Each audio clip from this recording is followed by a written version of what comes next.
The day had begun like any other. Quiet, calm, and full of the small routines that made Katie and Travis Bates feel grounded. But just after breakfast, everything changed.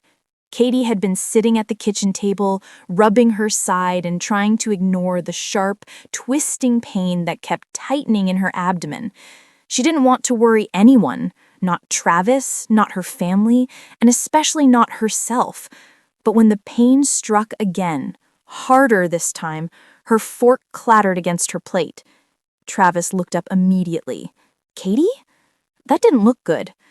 She tried to force a smile, but even that felt painful. I think something's wrong.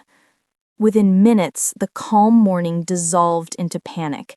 Travis grabbed his keys, helped her into the car, and dialed her mom, Kelly Jo, with trembling hands. Katie's hurting bad, he said, voice cracking. We're heading to the ER now. The race to the hospital. Rain had begun to fall, an eerie, misty drizzle that made the sky feel heavier. Travis drove faster than he ever had before, one hand gripping the steering wheel, the other reaching back to touch Katie's knee, as if holding her would keep everything together. She breathed shakily, the pain growing sharper, her face pale. I'm scared, Trav. His heart clenched. He'd never seen his wife like this. Fragile, trembling, fighting tears she never let fall. Hey, he whispered, voice thick. I've got you. We're almost there. You're not alone. I'm right here. Arrival and fear. Nurses rushed to Katie the moment they arrived. Within seconds, she was wheeled into a room, IVs were started, monitors were hooked up, and doctors were asking rapid-fire questions. Travis stood in the doorway, holding onto the frame like it was the only thing keeping him upright. He felt helpless, terrified, overwhelmed. Kelly Jo and Gil arrived just minutes later, breathless, their faces pale with worry. Kelly Jo wrapped her arms around Travis, grounding him as he fought back tears. What happened? She whispered. I don't know, he sobbed. She collapsed almost in the car. I'm so scared for her. Inside the room. When he was finally allowed to sit beside her, Katie reached out a weak hand. Are you okay? She asked, her voice barely above a whisper. That broke him. You're asking about me? He whispered, tears finally falling. Katie, I can't lose you. She squeezed his hand with what little strength she had. You won't. The doctor entered, holding charts with an expression Travis couldn't read. The room fell silent. The diagnosis. It appears Katie is experiencing a severe infection.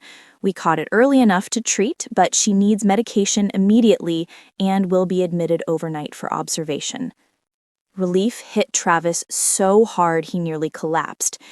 It wasn't good news, but it wasn't the worst. Katie exhaled, her eyes filling with tears. So I'm going to be okay? With treatment, yes, the doctor said gently.